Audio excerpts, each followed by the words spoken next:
ধাম নবদ্বীপের মাটিতে পতিত পাবন গৌরাঙ্গ সুন্দর আজকে ভক্তগণকে সঙ্গে করে নিয়ে ধুলাই গড়াগড়ি দিয়ে মহাপ্রভু নামে প্রেমে মত্ত হয়ে আছে।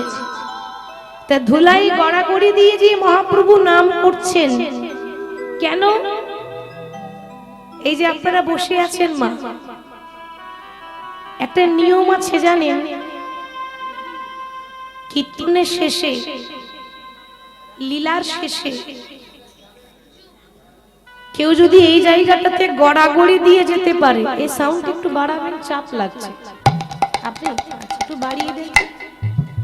লীলা কীর্তনের শেষে এই জায়গায় যদি কেউ একটু গড়াগড়ি দিয়ে যেতে পারে, তার ত্রিতাপ জ্বালা দূরীভূত হয়ে যায়, হৃদয়ে ভক্তি আসে, ভাব আসে।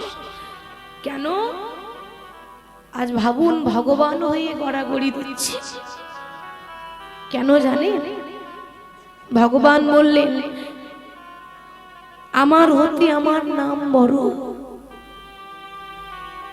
আর আমার নামের হতে আমার ভক্ত বড়। ভক্তই আমার মাতা পিতা, ভক্তই আমার গুরু, ভক্ত রেখেছে নাম বাঞ্ছাপতর। ভক্তই ভগবানের কাছে সব, ভক্তকে ভগবান মাথায় করে রাখে। তার প্রমাণ, তার প্রত্যক্ষ প্রমাণ আছে রামায়ণ। একটু রামায়ণে প্রমাণ দিই।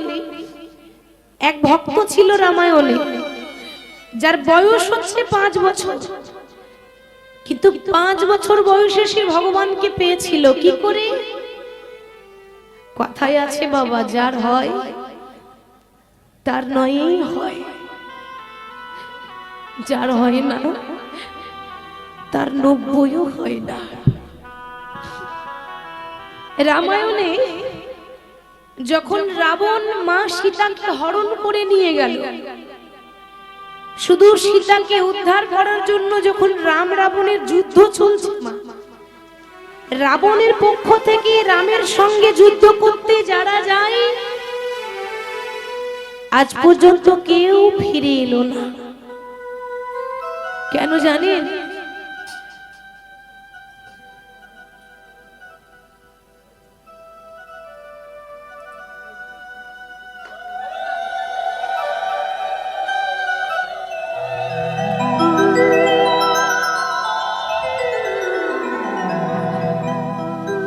রাবণের পক্ষ থেকে রামের সঙ্গে যুদ্ধ করতে যারা যায়, আজ পর্যন্ত কেউ ফিরে এলো না। কেন ফিরে এলো না? তার কারণ, এই জগতে ভগবানের কাছে যে একবার যায়, ও মা, সে আর কোনোদিনও ফিরে আসে না। যে একবার চলে যায়, তাকে 1000 বার ডাকলেও আপনি ফিরিয়ে আনতে পারবেন না। রাবণের যত ভাই ছিল, এমনকি কুম্ভকর্ণ পর্যন্ত রামচন্দ্রের চরণে উদ্ধার হয়ে গেল। রাবণের ছোট ভাইকে, রাবণের ছোট ভাইয়ের নাম হলো বিভীষণ। বিভীষণ। তো এই বিভীষণ কার পক্ষে ছিল মা? রামের পক্ষে না রাবণের পক্ষে? বাহ, রামের পক্ষে। আমরা দেখবেন কথাই কথাই বলি, ওরে ঘরের শত্রু বিভীষণ। কি গো, ঠিক তো? কথাটা বলি বটে, কিন্তু বিচার করে বলি না। কেন জানেন? আমাদের ঘরে যে বিভীষণ থাকে, সে আমাদের ক্ষতি করে। আর রামায়ণের যে বিভীষণ ছিল, সে নিজের ঘরের ক্ষতি করেনি, নিজের দাদার কুলকে উদ্ধার করার জন্য, রাবণের কুল উদ্ধার করার জন্য সে অধর্মের পথ ছেড়ে ধর্মের পথে ধরেছে। তাই তো সে রামের পক্ষে। তো রাবণ যখন দেখছে আজ আমার আর কেউ নেই, আমার ছোট ভাই নেই, আমার কুম্ভকর্ণ চলে গেল, আজ আমার কেউ নেই, কি করছে জানেন? দরজা বন্ধ করে, মানে কেউ যেন দেখতে না পায়, ঘরের ভেতরে কোনায় বসে বসে কাঁদছে। রাবণ কোনোদিন কাঁদে না, লোককে কাঁদায়, সে আজকে নিজে কাঁদছে। ওই দরজা বন্ধ করে ঘরের কোনায় বসে বসে বলছে, প্রভু আজ আমার কেহ না, আজ আমার কেহ না, আজ আমার কেহ না, আজ আমার কেহ না, আজ আমার কেহ না, আজ আমার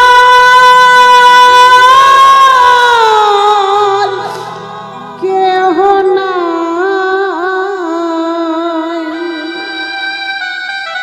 দরজা বন্ধ করে বসে বসে রাবণ কাঁদছে, আর কাঁদতে কাঁদতে বলছে, প্রভু এ জগতে সবাই বলে আমি রাবণ, আমার হৃদয়ে নাকি ভক্তি নেই, কিন্তু কেউ জানুক বা না জানুক তুমি তো ভগবান, তোমার কাছে তো কিছু লুকানো নাই, তুমি তো জানো যে আমি কতটা ভালোবাসি। কিন্তু প্রভু আমি সবার মতো দেখাতে পারি না, কেন জানো? এজন্য আমি ভক্তি দিয়ে ভগবানকে পেতে গেলে সারা জীবন কাঁদতে হয়, কারণ ভগবানই বলেছে যে করে আমার আশ আমি তারই করি সর্বনাশ। এ জগতে যারা বেশি হরি হরি করে, ওমা যারা বেশি ভগবানকে ভালোবাসে, আপনি কারো ক্ষতি করেননি, আপনি অন্যায় করেননি, আপনি সৎ পথে যাচ্ছেন, মানুষের ভালো করছেন, কিন্তু মিলিয়ে দেখুন জীবনে যত দুঃখ কষ্ট জ্বালা যন্ত্রণা ভগবান আপনাকে দিয়েছে।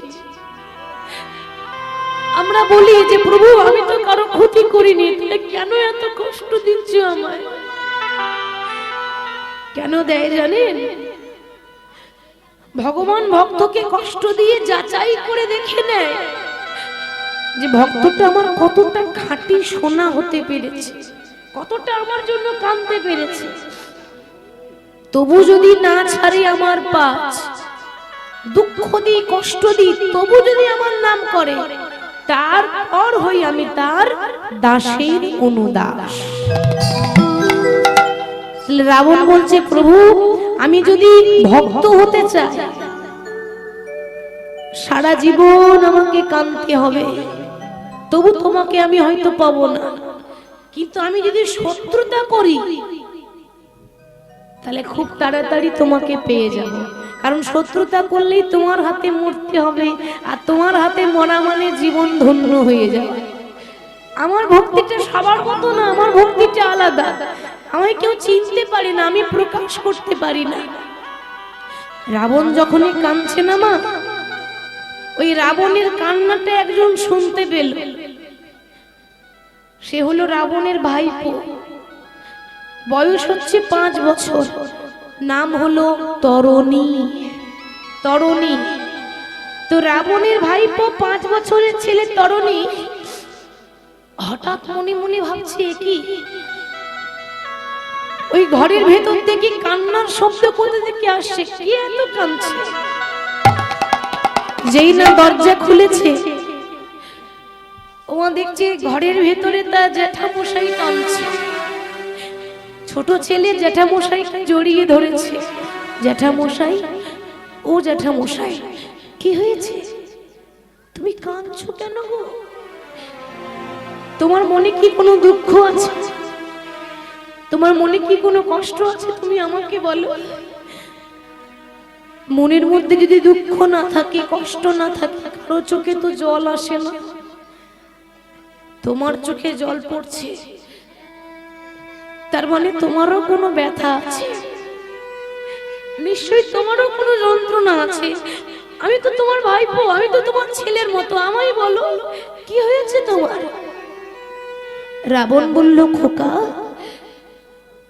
আমার কি হয়েছে তুই বুঝবি না রে।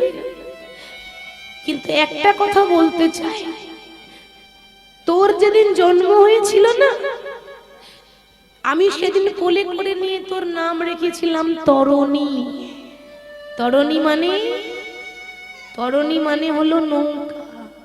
কত সুন্দর নাম রেখেছে দেখছেন, তরণী মানে নৌকা। খোকারে, এ জগতে যেমন নদী পার করতে গেলে একটা নৌকার প্রয়োজন হয়, নৌকা না থাকলে নদী পার হতে যেমন পারে না, ওরে আমিও তো একদিন ইহলোক ছেড়ে পরলোকে চলে যাব। এই ইহলোক ছেড়ে পরলোকে যাওয়ার পথে মাঝখানে একটা নদী আছে, বৈতরণী নদী, যা সবাইকে পার করতে হয়। আমি যদি বৈতরণী নদীটা পার হয়ে যেতে না পারি, তুই তো আমার সেই নৌকা যে আমার হাতে ধরে আমাকে পার করে দিবি। আমি জানি কারোর বংশে যদি একটা ছেলে বা একটা মেয়ে যদি কৃষ্ণ ভক্ত হয়, তার 14 পুরুষ উদ্ধার হয়ে যায়। আমার বংশে কৃষ্ণ ভক্ত একজনই আছে, তুই ছাড়া অন্য কেউ না। তুই একমাত্র যে ভগবানকে ভালোবাসিস। হরি বল। তরুণী তখন বলছে, জ্যাঠামশাই শোনো, আমি তোমায় কথা দিলাম, তুমি কাঁদছো তোমার কেউ নেই বলে, কিন্তু তোমার কেউ নেই তো কি হয়েছে, আমি তো আছি। ভগবানকে ভালোবাসলেও আমি তো তোমার ভাইপো। আমি কথা দিলাম, আগামীকাল সকালবেলায় আমি যাব রামের সঙ্গে যুদ্ধ করতে। তরুণী, ওরে খোকা তুই পারবি না। কেন জানিস? তুই এখন অনেক ছোট। ওরে লড়াই করতে গেলে শরীরে বল দরকার, ক্ষমতা দরকার, শক্তির দরকার। 5 বছরের ছেলে তরুণী বলছে, জ্যাঠামশাই তুমি ঠিক বলেছো, লড়াই করতে গেলে শরীরের ক্ষমতা দরকার, শক্তি দরকার, ঠিক বলেছো। কিন্তু আমার বয়স তো খুব কম, ছোট ছেলে আমি, 5 বছরের ছেলে, এখনো তো ভালো করে জ্ঞান হয়নি, তার শক্তি আমার নেই, কিন্তু ভক্তি তো আছে। জানো জ্যাঠামশাই, আমার মা যখন প্রত্যেকদিন আমায় ঘুম পাড়িয়ে দেয়, আমার মাথায় হাত বুলিয়ে দিয়ে বলে, খোকারে, ভগবানকে পেতে গেলে শক্তি দিয়ে নয়, ভগবানকে পেতে গেলে অটুট ভক্তি দিয়ে পাওয়া যায়। এই দেহ ছেড়ে যেদিন প্রাণ পাখি উড়ে চলে যাবে, সেদিন এই দেহটা না জানি কত শিগাল কুকুরে ছিঁড়ে ছিঁড়ে খাবে। ওই শিগাল কুকুরের সেবাই লাগা থেকে যদি রামের হাতে আমার মরণ হয়, আমি মনে করব আমার মানব জন্মটা ধন্য হয়ে গেল। তাই তুমি আমায় আশীর্বাদ করে দাও, তুমি আমায় মাথায় হাত দিয়ে আশীর্বাদ করে দাও। কি জানো, আমি যেন রামের কাছে গিয়ে, আমি যেন ভগবানের কাছে গিয়ে আর যেন জীবনও ঘরে ফিরে আসতে না পারি, আমি যেন আর ঘর আসতে না পারি। কি বলছিস তুই? এ জগতে ছেলে মেয়েরা বাইরে গেলে কি বলে, মা তুমি চিন্তা করো না, আমি খুব তাড়াতাড়ি চলে আসবো। কিন্তু তরণী কি বলছে, আমি আর আসতেই চাই না, এই মায়ার সংসারে আমি আর ফিরে আসতে চাই না। জ্যাঠামশাইকে প্রণাম করলো, মনে মনে ভাবছে কালকে তো চলে যাব, আর তো কোনোদিন মায়ের মুখটা দেখতে পাবো না, তাই শেষ বাড়ির মতো একবার মায়ের মুখটা দেখে আসি। ছোট্ট ছেলে মাকে ডাকছে, আর যেই না মাকে ডেকেছে, মা মা, যেই না মা বলে ডেকেছে, তরুণীর মায়ের নাম ছিল সরমা দেবী। সরমা দেবী ছুটে এসে বলছে, কি হয়েছে, তুই এমন করে ডাকছিস কেন খোকা, কি হয়েছে? ছেলে বলল, মা আমি তোমায় কেন ডাকলাম জানো? আর তো কোনোদিন ডাকতে পাবো না, আজকেই হয়তো আমার শেষ ডাক। আপনার একটা আদরের ধন আপনার ছেলে যদি আপনাকে বলে যে মা আজকে আমার শেষ ডাক, আর কোনোদিন তোমাকে মা বলে ডাকবো না, আপনার ভালো লাগবে কথাটা শুনে? তরুণীর মা মনে মনে চিন্তা করছি, হায় হায় এ কেমন কথা বলছে, ওরে খোকা তোর কি হয়েছে, এমন কথা কেন বলছিস? মা জানি না আর কোনোদিন তোমার সঙ্গে দেখা হবে কিনা, হতে পারে আজকেই শেষ দেখা। আমি কেন এলাম জানো? কোনোদিন তোমার কাছে কিছু চাইনি, আজকে তোমার কাছে ভিক্ষার আঁচল পেতে দাঁড়িয়েছি। আর যদি আমি কিছু চাই, তুমি আমায় খালি হাতে ফিরিয়ে দেবে না তো মা? মা বলল, ওরে খোকা তুই আমার একমাত্র ছেলে, সবকিছু তো তোর, বল তুই কি চাস? না এই গাড়ি বাড়ি টাকা পয়সা লাগবে না, আমায় একটা বস্তু দাও। কি জানো? আমার পা থেকে মাথা পর্যন্ত সর্ব অঙ্গে তুমি রাম নাম লিখে দাও। আমার ইচ্ছা আছে আমি মরার আগে আমি আমার সর্ব অঙ্গে রাম রাম লিখে মরতে চাই। বলতে পারো মা এ জগতে কজনের এমন ভাগ্য হয়, এ জগতে কজনের ভাগ্যে জোটে যে মরার আগে ভগবানের নাম লিখে মরতে পারে? আমি ভাগ্যবান যে মরার আগে ভগবানের নাম লিখে মরতে পারবো। মা বুকে পাথর চাপা দিয়ে ছেলের পা থেকে মাথা পর্যন্ত রাম রাম রাম রাম লিখে দিল। কিন্তু মা গো, বিধির বিধান খণ্ডন করতে কেউ পারে না। পারবে কি? যার কপালে যা লেখা আছে সেটা ঘটবে, আর যার যেমন করে মৃত্যু আছে তার তেমন ভাবে মৃত্যু হবে, ভগবানও আটকাতে পারবে না। সর্ব অঙ্গে রাম নাম লেখা হয়ে গেল, কিন্তু দুঃখের কথা গলায় লিখতে ভুলে গেল। কেন? ওটাই তো তার দুর্ভাগ্য। সব জায়গায় রাম রাম লিখে দিল, কিন্তু মা গলায় লিখতে ভুলে গেল। এবার মাকে প্রণাম করে যাচ্ছে, মা বিদায় দাও, আর কোনোদিন দেখা হবে না, আশীর্বাদ করো আমি যেন রামের চরণে উদ্ধার হতে পারি। মা গো, আর কোনদিন হয়তো ও মা হবে না আর দেখা, আর কোনদিন হয়তো হবে না আর দেখা, বিদায় রজনী ক্ষমা চায়। মা এদেশে আমার কেহ নাই, চলে যায়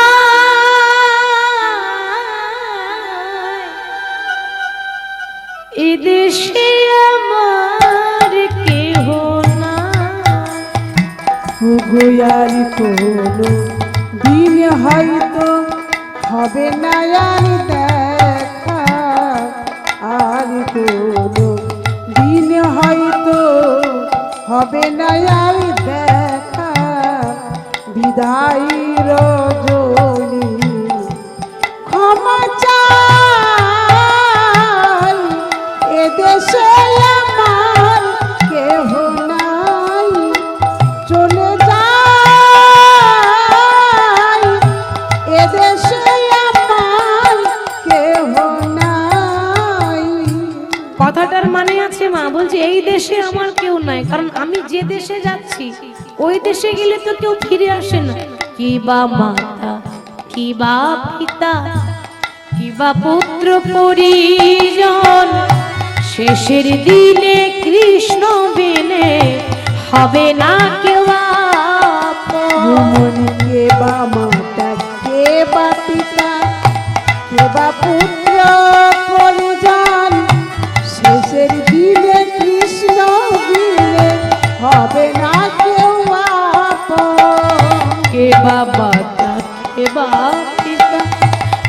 বা পুত্র পরিজন, শেষের দিনে কৃষ্ণ বিনে হবে না কেউ আপন। কে বা মাতা, কে বা পিতা, কে বা পুত্র পরিজন, শেষের দিনে কৃষ্ণ দিনে হবে না কেউ আপন। ওমা বিদায় রজনী ক্ষমা চাই, এদেশে আমার কেহ নাই, চলে যায় এদেশে আমার কেহ নাই। উলুধ্বনি বিদায় গৌরী। হয়তো হবে না আর দেখা, আর কোনো দিন হয়তো হবে না আর দেখা। বিদায় রজনী ক্ষমা চাই, এদেশে আমার কেহ নাই, চলে যায় এদেশে রজনী বন্ধু নাই। মায়ের চরণে প্রণাম জানিয়ে এবার ছোট্ট 5 বছরের ছেলে তরুণী বাবা যেই না রামের সামনে গিয়ে দাঁড়িয়েছে, রাম মনে মনে ভাবছে বাহ কি গো ও মা, অনেক ভক্ত দেখেছি কিন্তু এরকম ভক্ত দেখিনি। রাম ভাবছে কেন আমার সঙ্গে লড়াই করতে এসেছে, আর তাকিয়ে দেখুন আমারই নাম আমার সর্ব অঙ্গে লিখে এসেছে। তাই আমার শত্রু না আমার ভক্ত আমি তো কিছু বুঝতেই পারছি না। আমি জানি যে ও মনে মনে আমাকে ভালোবাসে, কিন্তু শুধু নিজের জ্যাঠামশাইয়ের জন্য, রাবণের জন্য আমার সঙ্গে লড়াই করতে এসেছে। বেশ, ওই তরুণীর মৃত্যু তো আমার হাতে আছে, তাই তরুণীকে বধ করার আগে আমি ওর বাবা বিভীষণকে পরীক্ষা করে দেখব যে বিভীষণ আমাকে বেশি ভালোবাসে না নিজের ছেলেকে বেশি ভালোবাসে। বুঝতে পারলেন মা? যে তরুণীর কথা এতক্ষণ বলছি, এই তরুণীকে রাবণের ছোট ভাই বিভীষণ, ওই বিভীষণেরই ছেলে তরুণী। হরি বল। তাহলে আজকে যেই না বাবা বিভীষণকে ডাকছে পরীক্ষা করার জন্য, দেখি ও আমার পক্ষে কথা বলে না নিজের ছেলের পক্ষে কথা বলে। বিভীষণ, আগে প্রভু তুমি আমায় ডেকেছো? হ্যাঁ তোমায় ডেকেছি, এসো। আমার একটা প্রশ্নের উত্তর দাও। একটা 5 বছরের ছেলে এসেছে আমার সঙ্গে লড়াই করতে। আস্তে, আমি তার নাম জানি না, আমি তাকে চিনি না, কোথায় বাড়ি জানি না। ও বিভীষণ, তুমি কি তাকে চেনো? বলতে পারবে যে ছেলেটার কি পরিচয়? ও মা, বিভীষণ তো এতক্ষণ জানে না। যেই না তাকিয়ে দেখছে যে তার ছেলে এসেছে লড়াই করতে, মনে মনে ভাবছে হায় হায়, এত বড় রাজ্যে আমার দাদা আর কাউকে পেল না। আমার 7 নয় 5 নয়, আমার একটা আদরের ধন, আমার আদরের মানিক আমার তরুণীকে পাঠিয়ে দিয়েছে যুদ্ধ করতে। ও মা, আমি কি করে বলবো যে ওটা আমার ছেলে? আমি কি করে বলবো? তবে আমিও চাই যে আমার ছেলে যেন রামের হাতে মরতে পারে, কারণ এই জগতে যে একবার ভগবানের চরণে উদ্ধার হয়ে যায় তাকে আর এখানে আসতে হয় না, সে বৈকুণ্ঠে স্বর্গে যায়। সবাই চাইবে যে আমার সন্তানের জন্য মঙ্গল হোক, সেও বাবা হিসেবে চাইলো। সে জানে যে আমার আর বাবা বলে ডাকার মতো কেউ নেই, আমার একটাই সন্তান। তাই বিভীষণ বলছে প্রভু তুমি যাকে দেখছো না, ওর নাম হলো তরুণী, ও হচ্ছে রাবণের ভাইপো। হরে কৃষ্ণ। ও মা একবারও বললো না যে আমার ছেলে, বলেছে আমার ছেলে বলেছে, বলছে ওটা রাবণের ভাইপো। এটা তো সত্যি, মিথ্যা তো নয়। হরি বল। মিথ্যাও বললো না, আবার পুরোপুরি সত্যিও বললো না। হরি বল। রাম তখন মনে মনে ভাবছে বিভীষণ তুমি বাবা হয়ে বললে না যে ওটা তোমার ছেলে, কিন্তু আমি তো জানি, আমি তোমাকে আরো পরীক্ষা করব। আচ্ছা তুমি যখন এত কিছু জানো তখন এটাও বলে দাও যে ওর কোন জায়গায় আঘাত করলে ছেলেটা মরবে, আমি জায়গা খুঁজে পাচ্ছি না। আর যেই না এমন কথা বলেছে, ওমা বিভীষণ বলছে, প্রভু তুমি জানতে চাও যে ছেলেটার মৃত্যু কি করে হবে? ভালো করে তাকিয়ে দেখো, ওর সর্ব অঙ্গে রাম নাম লেখা আছে, কিন্তু ওর গলাটা যে বাদ পড়ে আছে, ওর গলায় রাম নাম লেখা নেই। অর্থাৎ তুমি যদি ওর গলায় আঘাত করতে পারো, সঙ্গে সঙ্গে মারা যাবে। দেখেছেন মা, বাবা হয়ে জায়গাটা দেখিয়ে দিল যে কি করে ছেলের মৃত্যু হবে। এ জগতের বাবা হলে সহ্য করতে পারবে? কোন বাবা সহ্য করতে পারবে যে তার ছেলে তার চোখের সামনে মারা যাক? পারবো না। মায়াবদ্ধ জীব, মায়াই পড়ে আছি, মায়া ছাড়তে পারবো না। কিন্তু সে প্রমাণ করে দিল যে যাহা কৃষ্ণ তাহা নাই মায়ার অধিকার। হরি বল। তাই যেই নাই জায়গাটা দেখিয়ে দিল, রাম আর দেরি না করে সঙ্গে সঙ্গে রাম বাণ ছাড়ল। আর যেই না রাম বাণ ছেড়েছে, ওই রামের বাণ তীব্র গতিতে ধেয়ে এসে এমন ভাবে গলায় আঘাত করেছে, এমন ভাবে গলায় আঘাত করেছে, একদিকে মুন্ড কেটে পড়ে গেল, একদিকে দেহ কেটে পড়ে গেল। নিতাই গৌর হরি হরি বল। কিন্তু বাবা, মুন্ড কেটে গেলে কি হবে? মুন্ড কেটে পড়ে আছে, রক্তে বন্যা বয়ে গেল, তবু এখনো পর্যন্ত নাম ছাড়ে না। মুন্ড কেটে পড়ে গেল, তবু কাটা মুন্ড রামে রামে বলে গো, কাটা মুন্ড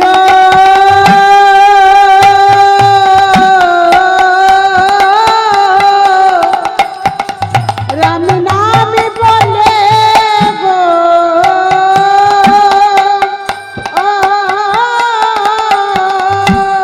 সে যে রামে নাম ছাড়া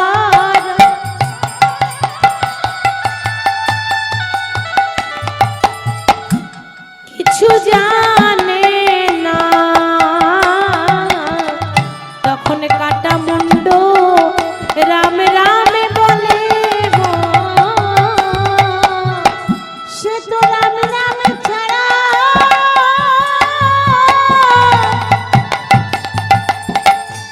ও গো, রাম নামে ছাড়া কিছু জানে না। কাটা মুন্ড রাম রাম বলে গো। ওমা, চোখের সামনে যদি ছেলে মারা যায়, কোন বাবা সইতে পারে গো? বিভীষণ আর সহ্য করতে পারল না। তার চোখের সামনে যখন তার একমাত্র আদরের ধন চলে গেল, বিভীষণ মুখে কিছু বলতে পারছে না, এক পাশে দাঁড়িয়ে শুধু কাঁদছে। আর বিভীষণের চোখের জল দেখে ভগবান বলছে, কি গো তুমি কাঁদছো কেন? আমি আঘাত করেছি তরুণীকে, যন্ত্রণাটা তোমার বুকে লাগছে কেন? আমি তরুণীকে বধ করেছি, কষ্টটা তোমার হচ্ছে কেন? তাহলে কি ওর সঙ্গে তোমার কোনো সম্পর্ক আছে? দেখেছেন মা, ভগবানের পরীক্ষা দেখেছেন? কি গো আপনারা বলুন, ভগবান কি জানতেন না যে ছেলেটা কার? ভালো করে জানে। পরীক্ষা, পরীক্ষা না করলে সে ভক্তকে কৃপা করে না, আগে যাচাই করে, কষ্ট দেয়, যন্ত্রণা দেয়। বিভীষণ বলছে, প্রভু কি আর বলবো, সবই তো তোমার হাতে। তুমি কি জানো না যে ও আমার একমাত্র আদরের ধন, একমাত্র আদরের পুত্র তরুণী? ভগবান বললেন, বিভীষণ আমি সবই জানি, কিন্তু আমি পরীক্ষা করে দেখলাম তুমি আমাকে কতটা ভালোবাসতে পেরেছো আমি দেখি। বলো তুমি আমার কাছে কি চাও? বিভীষণ বলল, প্রভু বাবার মায়ের কাছে যদি সন্তান চলে যায়, তাহলে সে আর কি চাইবে বলো? গাড়ি বাড়ি টাকা পয়সা তো বাবা বলে ডাকবে না, কি গো ডাকবে? গাড়ি বাড়ি টাকা পয়সা এত কিছু আছে, এত সম্পত্তি আছে, কিন্তু বাবা বলে ডাকার মতো কেউ নাই। কি লাভ সেই সম্পত্তির বলে দাও? আমার তো আসন ধনই চলে গেল, এ জগতে ধন নিয়ে আমি কি করব? বিভীষণ, আমি তোমায় বড় কষ্ট দিয়েছি, আমি তোমায় বড় দুঃখ দিয়েছি। আসলে মৃত্যু আমার হাতে লেখা ছিল, আমারও তো কিছু করার নেই, কপালে লেখন, এটা মানতে হবে। বলো তুমি আমার কাছে কি চাও? বলছি অন্য কিছু চাই না, আশীর্বাদ করো এর পরজন্মে যেন আমার সন্তানের আবার জন্ম হয়, আর আমার ছেলে যেন তোমার সেবায় লাগতে পারে। তথাস্তু, আশীর্বাদ করলাম। এরপরে যখন দাপর যুগ আসবে, আমি হব বৃন্দাবনের কৃষ্ণ, আর তোমার আদরের ধন, তোমার সন্তান, তোমার ছেলে তরুণী, সে হবে আমার বৃন্দাবনের 24টা বন্ধুর মধ্যে সব থেকে প্রিয় বন্ধু। নাম হবে সুবল সখা, নাম হবে সুবল সখা।